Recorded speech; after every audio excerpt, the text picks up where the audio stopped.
Mas Glenn kalau buat aku. Oke, kalau Mas Yopi sendiri gimana Mas waktu Andin mau menyanyikan lagu itu? Sebenarnya ketika Andin dari Kak Andin, Pak Andin mengagumi seorang band, saya yakin Andin adalah salah seorang yang bisa menginterpretasi dengan caranya Andin. Dan tentu pasti sesuatu yang berat merecycle atau membawakan ulang sesuatu yang sudah sangat pribadi berhasil memberikan warna yang berbeda di situ, dan di situ juga tampak bahwa memang ada kekaguman Andin dalam cara mengapresiasi seorang Glenn Fredly, dan menurut saya itu sesuatu hal yang luar biasa juga dari kekuatan Glenn Fredly ditangkap oleh Andin dan dinyanyikan dengan apresiasi yang juga sangat luar biasa. Baik, nah selain Andin juga tadi yang kita tahu lagu-lagu Mas Yopi ini dinyanyikan oleh banyak musisi lainnya. Dan kita punya kedekatan waktu Mas Yopi, Mas Glenn, dan Tulus. Kita lihat ini dia. Glenn akan meminta maaf pada kekasihnya yang dulu dengan kesalahan yang lalu. Di TV nasional Kak Glenn. Di TV nasional. Minta maaf sama siapa ini? Terakhir tuh agak luar biasa tadi, meminta maaf ya. Minta maaf sama Oke, siapa mungkin sebenarnya bisa gini, dijelaskan? saya hanya menyampaikan, saya sebagai mediator untuk menyampaikan apa yang Mas Yofi ingin sampaikan. Waktu itu, ya Glenn, waktu itu gitu kan. Kan berjanji takkan mengulang segala kesalahan.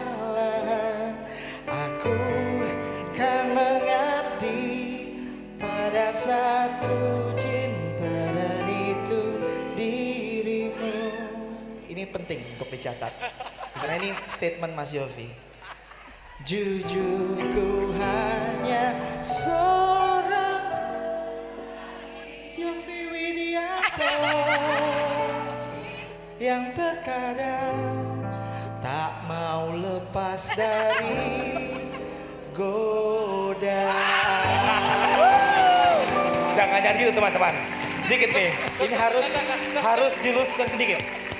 Biasanya yang buat kesalahan itu, yang buat kesalahan itu dia berjanji dengan lagu yang lebih indah lagi dari itu. Semuanya harus serba suci. Ayo Glenn nyanyikan. Ini lagu yang dinyanyikan oleh Glenn Fredly sesuai dengan apa yang saya minta, apa yang saya inginkan untuk menyampaikan pada semua insan-insan yang penuh cinta. Ini saling tembak menembak dan bantang membantang ya. Bener-bener adu rayu ya. Adu rayu banget ini. Saya tahu bahwa kita punya satu moto yang sama. Teman-teman harus ingat bahwa cinta tidak harus memiliki. Tetapi sesungguhnya aku ingin memilikimu cinta. Ini kata Glenn ya. Biarkanlah ku rasakan hangatnya sentuhan kasih-Mu, bawa daku penuhiku, berilah diriku kasih putih di hatiku, peluk daku, oh kasihku. Taburiku dengan cinta.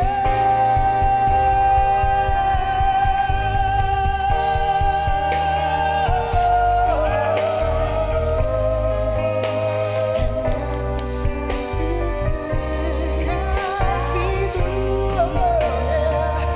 bawa daku penuhiku, berilah diriku kasih putih di hatimu.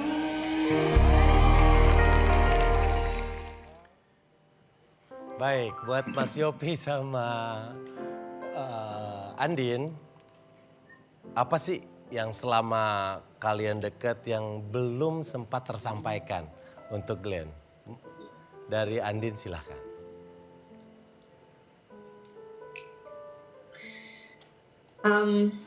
sebenarnya aku kepengen banget sih punya jadi bercita-cita sebenarnya di setelah Ramadan nanti kayak bisa membuat sebuah kolaborasi bareng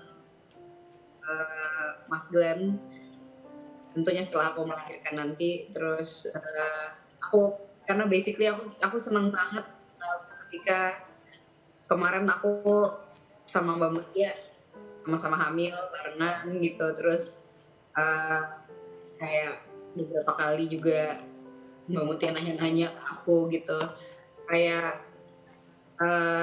ada satu fase kehidupan lagi buat Mas Glenn yang aku pikir gitu kayak bisa kita share bareng, terus kita bisa membuat karya bareng gitu dari situ gitu.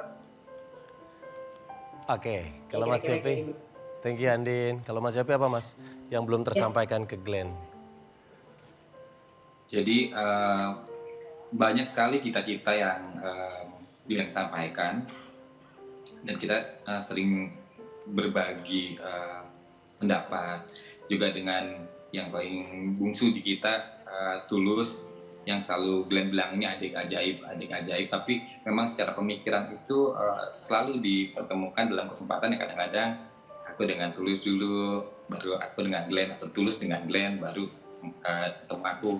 Karena jarang bisa bertemu bertiga langsung, tapi dalam kesempatan satu saat kita pernah berkumpul di sebuah hotel Jakarta, di sebuah lobby hotel. Kita ngobrol tentang sebuah cita-cita yang Glenn ingin banget kita bisa mewujudkan film Adu Rayu. Ya waktu itu karena saking sibukan kita bilang oh iya kita sama iya, selalu ada cerita-cerita yang juga memang Tulus sangat berbakat menulis itu, terus Glenn selalu menyemangati, dan akhirnya sampai akhir hayat beliau nggak ada, akhirnya kita berkumpul dan bertemu.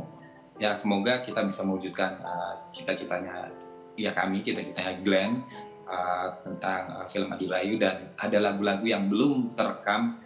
Kita nggak tahu bagaimana cara mengatasinya itu karena lagu itu begitu indah dengan sentuhan Glenn. Lalu kalau kita mungkin akan bawakan berdua kah atau dengan siapa, kita masih sampai sekarang belum kepikir karena kekalutan yang tiba-tiba datang dan kehilangan yang luar biasa dari seorang Glenn yang selalu menceriakan, selalu memberikan kabar yang membesarkan hati dan punya semangat tentang ekosistem musik Indonesia dan industrinya. Jadi saya sih yang ingin saya sampaikan pada Glenn, kami nggak akan berhenti untuk memperjuangkannya, kami akan teruskan semangat-semangat yang indah dari Glenn, dan kami sangat menyayangi Glenn Fredly dan mendoakan yang terbaik, surga di atas sana, kedamaian dan bahagia Glenn di atas sana. Itu yang selalu ingin saya sampaikan. Amin. Glenn sangat dekat sekali sama keluarga kami, artinya keluarga saya pribadi dan keluarga Kahitna, dengan Hedi Yunus, dengan Karun, dengan Mario, dengan Yofi, dengan semua komunitas musik Indonesia yang punya kedekatan yang luar biasa. Jadi kita teruskan semangatnya, itu saja. Baik, terima kasih Mas Yopi, terima kasih banyak Andin ya. Semoga sama-sama apa yang dicita-citakan oleh Glenn Fredly dapat terlaksana semuanya. Sekali lagi terima kasih buat Mas Yopi dan Andin untuk waktu yang diberikan untuk kita. Amin. Sekarang ada informasi yang mau disampaikan sama Raffi Ahmad. Silakan Raffi.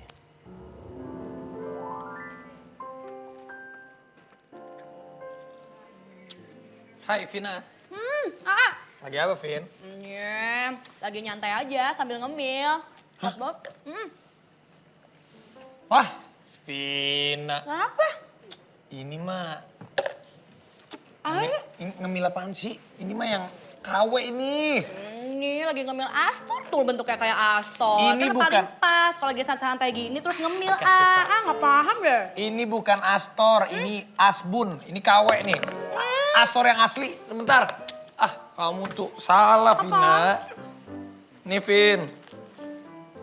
Nih, aku sekeluarga mah tahu persis. Ini baru Astor yang asli. Loh, ini kan juga Astor tuh bentuknya sama. Tuh, dalamnya juga sama. Itu mah KW, itu emang. Tapi udah deh, itu Astor KW-KW, itu Asbun, itu asal bunyi, itu bukan itu. Terus, jadi gimana dong? Nih, yang asli.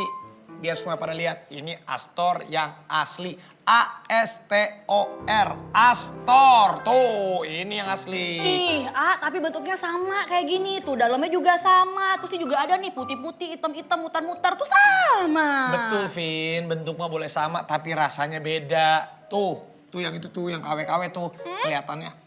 Kelihatannya aja mirip, padahal mah coklatnya juga rasanya aneh. Coklatnya dikit. Itu mah kayak begitu mah bau tepung itu. Kan? Bener kan jadi gak enak. Nih kemarin juga ya aku kasih tahu ya ada yang makan yang KW-KW gitu tuh. Tapi rasanya tuh pahit. Bener, kalau Astor yang asli tuh kayak gini nih. Coklatnya tebal nih aku kasih lihat sama kamu ya. Nah. Nih, tuh lihat nih aku kasih lihat yang kaleng dulu ya tuh. Oh, jadi lebih higienis ya, Ayah? Iya dong. Nih aku buka ya sebentar ya. Biar semua juga pada ngeliat. Nih lihat nih. Widih. Iya, ya mau dong mau lihat. Iya Mau? bener. Nih, kalau mau ambil aja. Nih, aku kasih tahu sama kamu ya, coklatnya tebel. Ini memang Astor tuh asli lah yang ini mah nih makanannya. Oh iya bener, beda lah kalau misalnya Astor Sultan kayak begini nih. Tuh selama ini aku salah pilih dong ya, nih dalamnya juga beda nih, jauh lebih banyak lagi coklatnya. Iya dong.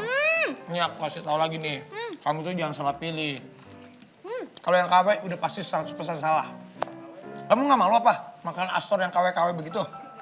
Iya sih, tapi gimana ya? Aduh, jadi malu sendiri nih makan Astor KW kayak begini. Ini aku gigi Rafathar kalau kamu lihat YouTube aku. Makan Astor terus. Kamu juga harus tahu Astornya ada kemasan yang baru nih. Yang ini kemasan single tapi isinya 2. Gimana tuh? Nih, setnya aku buka ya. Kadang kan orang berpikirnya, nih sebentar ya. Aku buka dulu nih, orang kan berpikirnya, patah. Bukan patah nih, kayak gini nih. Nih. Oh, 2 gitu. Jadi isinya 2. Lalu nih aku buka nih.